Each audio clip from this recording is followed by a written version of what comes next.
Good morning, everyone. July 8th, Wednesday, 2026. Tony Saraceno, and it's the Tony Saraceno Baseball Show. Okay, Mets played a game last night. They lost 16-12. I watched the first 8 innings of that game, which turned out to be the right amount because most of the damage was done. I couldn't stay awake for the 9th inning. I apologize. I'm a bit of a 4 o'clock dinner guy, so I'm in bed early.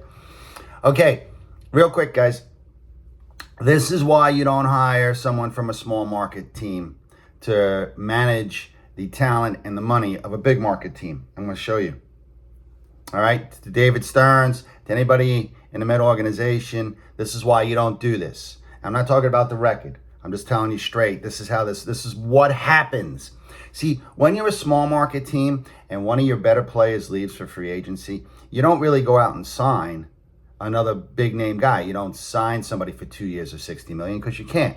So you're forced to bring up somebody from your farm system. And if they stink, then you stink. Okay, so big deal. At least you stink and you didn't spend a lot of money. Okay? On a big market team, what happens in a big city like New York is when Alfonso leaves and you try to replace him, if you tried to replace him with a Jared Young immediately, you'd be crushed. You'd be lambasted. They'll kill you. Okay? Unless Young turns out to get off to a good start and turns out to be a real good player. So you're forced to sign Jorge Polanco. I mean, that was a late signing. That to me was any port in a storm. Okay? They just docked that boat there and that was that. And I'll tell you that when that happens, and you sign somebody for 2 years and $60 million, and he stinks, you got what you got here with the Mets. Not only do you have a bad team, you have a bad, expensive team. And they don't just have a bad, expensive team for 1 year. You got a bad, expensive team for 2 years, 3 years. And this is how the cycle of death happens. It is better. I'll say this to the big market teams. If you don't sign a free agent, if you don't sign a homegrown guy and he becomes a free agent and he leaves, either sign another stud or you better have somebody in the minor leagues who you're not afraid to bring up to replace him so that if he doesn't do well, you can withstand the heat that you're going to get from the media. However, I will say it is still better to bring up the minor league guy and save the money, because that's only, if you bring up the minor league guy, it's only a 1 year mistake. If he stinks, or you think you misread his talent, or you don't think he's going to grow into something more, you can always go out and sign somebody then, and they'll get it. And you can watch the free agent market and see what comes up to fit your team. David Stearns, I had said this before in the offseason, was in a completely reactionary mode. I don't think he hit the plan. If he had a plan, it didn't come to fruition. And what he's basically done now, he's turned the Mets into a bad 2-year team. So I was looking today and I see the pundits and the radio talk shows and the newspapers, and they're saying to trade Lindor. I want to give you 2 reasons. I'm not saying I disagree with trading Lindor, but I'm going to tell you the truth to why they're saying trade Lindor. Number one, he's the only guy they got to trade. They don't have anybody else to trade that they can make a blockbuster trade to create news about. They trade Peralta. What are they going to get? They're not going to get anything good.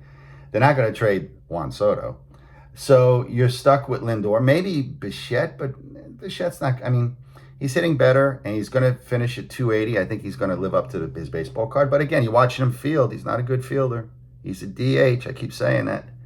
He's a DH who can hit, and he's got modest power. You want to spend $60 million over 2 years or $25 million a year on Bo Bichette, knock yourself out. Okay? I think on a good ball club, like when he was with the Jays, he can contribute and be a winner. But again, he's very limited in the field, and he really is a DH. So you got to have a guy. I don't like I don't like ever bringing in standalone DHs. They clog up your lineup. They clog up your flexibility. Look at Stanton on the Yankees. Whenever you like guys who DH, and like Soto, who can go out and play left field, and he's never going to be a Gold Glove, but he's out there and he can do okay. You know what I'm saying? So they don't have anybody to trade. And the funny thing is when you hear people talk, they're like, we'll trade, everybody's available except Benj and I would say AJ Ewing, obviously those two, and Soto. Well, what are you going to get for Alvarez or Stearns as your catcher? What are you going to get for Brett Beatty? What are you going to get for Mark Vientos? What are you going to get for for Polanco? No one's going to sign Polanco. What are you going to get for Marcus Semien, who's now hurt?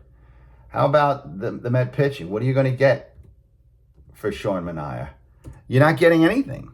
So now you look at this, and if they trade Lindor, they're totally breaking this down, because now you've got, I don't know.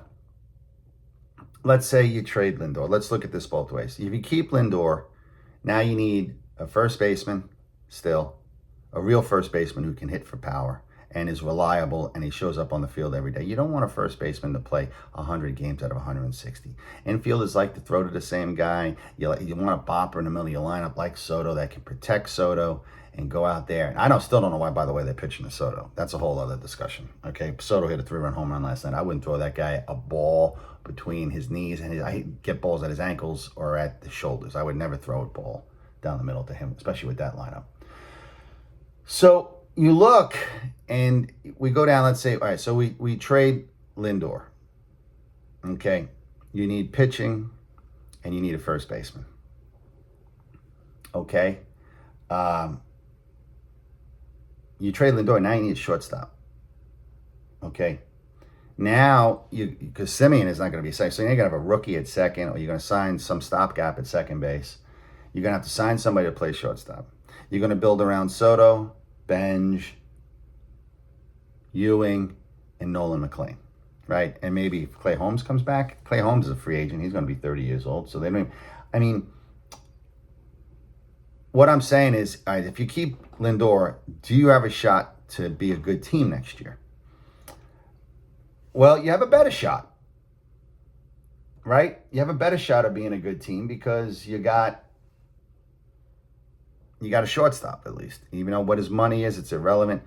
Is there problems on the leadership side here? And they're making a big deal about, whether or not he doesn't get along with Soto still and all that stuff. I don't think any of that's that big a deal. Okay, I don't. It's not certainly not hurting the way Soto's playing. So that's not a big deal. All right, as long as they're not sitting there and fighting in the clubhouse every day, or the clubhouse is broken into factions. One side is with Lindor and the other side is with Soto. You're okay. They don't have to be best friends. They say good morning. They take their turns in the cage. They have some small talk. It's not that hard. Okay, the media in New York is overwhelming, and they're going to use him as a scapegoat because they got, like I said, they got to trade somebody, and he's the only guy they got to trade that's got a shot of making a big splash in a deal. Nobody else. No one's going to care.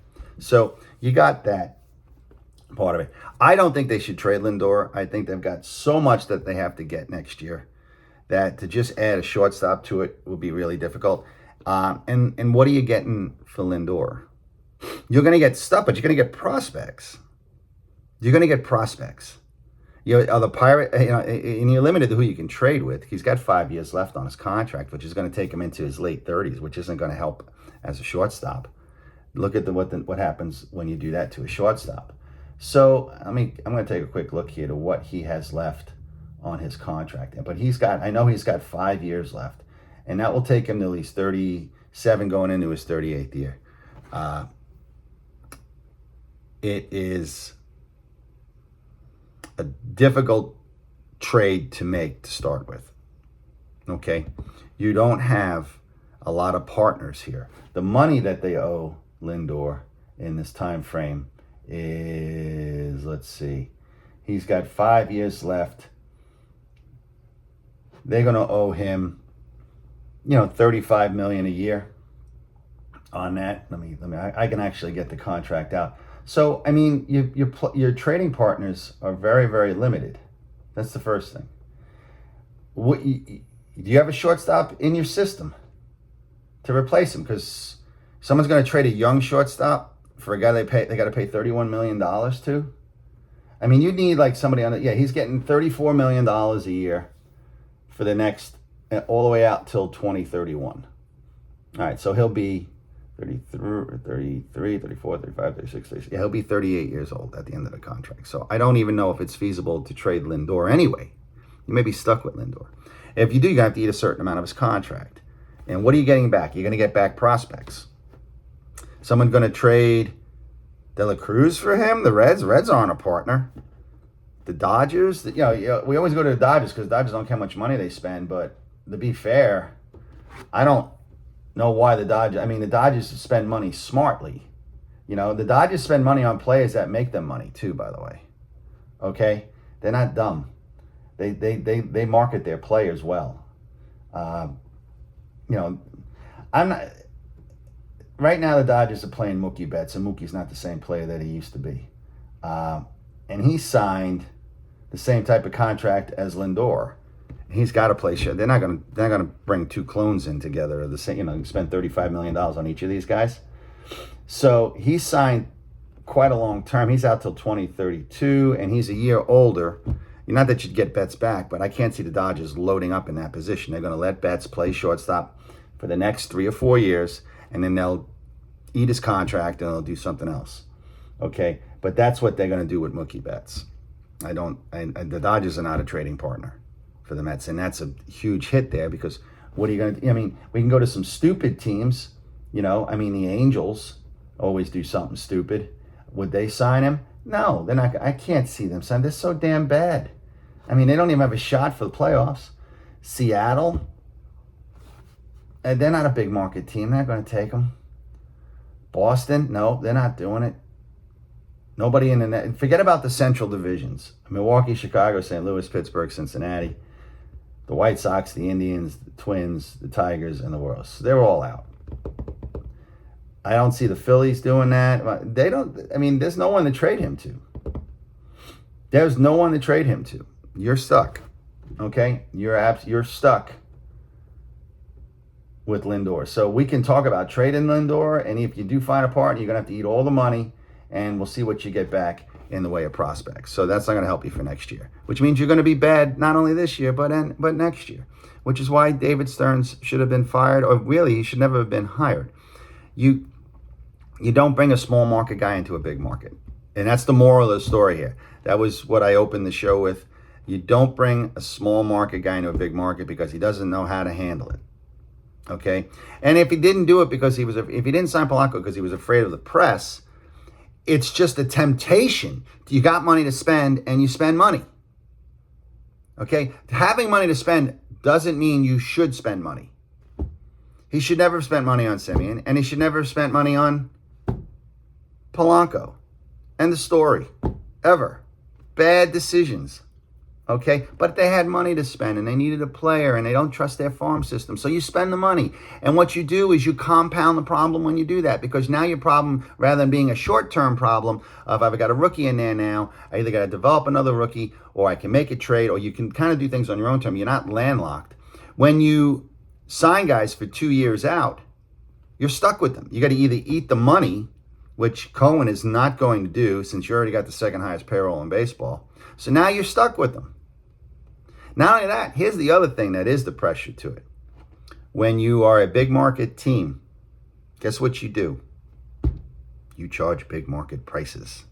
And we've talked about this. You're spending $50 to park the car. You're spending $23 on a hot dog and a beer. Okay? And there's no better way to clear out a stadium and prevent them from spending money on your concessions and on your parking than having a bad, crappy team. Okay? But they feel they've got to spend the money, though, so that since they're already charging those prices, they have to look like they're always trying. Okay? They can't cut Alonso, McNeil, and Nimmo and still charge you $50 for parking. When have they ever lowered prices at a ballpark? Never. Okay? Ever. It's unheard of. You can go to Pittsburgh, you can get a $1 hot dog day. That's a promotion. But when the Mets ever lower the price of parking? When has that ever happened? It doesn't. So now they're forced. They're charging you Broadway ticket prices. They got to try to throw a Broadway team on the field. And they spend the money. And they end up compounding the problem. And that's what happened with David Stearns here, folks. That's why the Mets are not just going to be bad this year. They're going to be bad next year. Unless they go to a $500 million payroll. Unless they wipe out all the mistakes that they made and they eat that money. And they go crazy trying to sign free agents out there, which you're not going to be able to do anyway because there's going to be a lockout.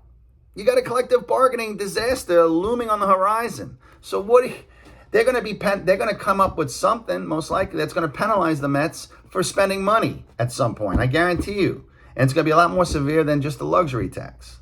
Something else is going to happen here.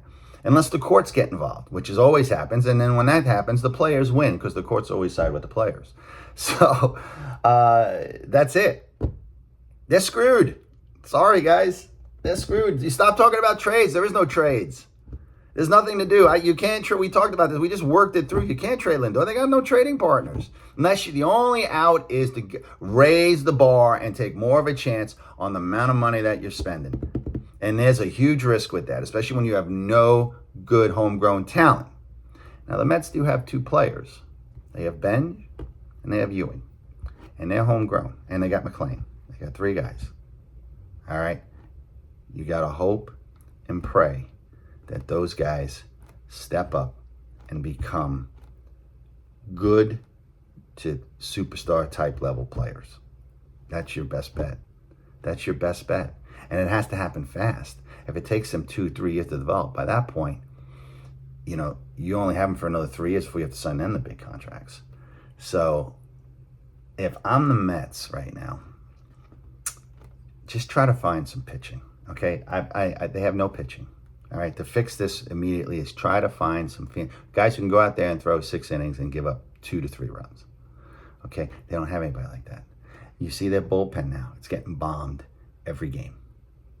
All right, and what did I say in May when I was pitching 4 innings every time out? That bullpen is going to get worn down. I said in July and I said in August, these guys are going to start coming in and you're going to start seeing more of 1 inning, 3 runs than 1 inning or 3 strikeouts, okay? You're going to get 1 inning and you're going to see 3 runs across the plate. And you're going to see this more and more and more. And you're beginning to see it right now in July because the Met bullpen is shot. They're shot. Thank God the All-Star break's coming up. They need the rest. All right. Good luck, Met fans. Enjoy the day today. Yankees are still struggling. Split the first 2 at Tampa. They need Judge back in the worst way. He's just too big a presence. And that's another whole other thing when you're basically a one-man team. They're not a one-man team, the Yankees. They got a lot of good pitching, and they got their injuries are I can see why they're being held back. They've got proven commodities.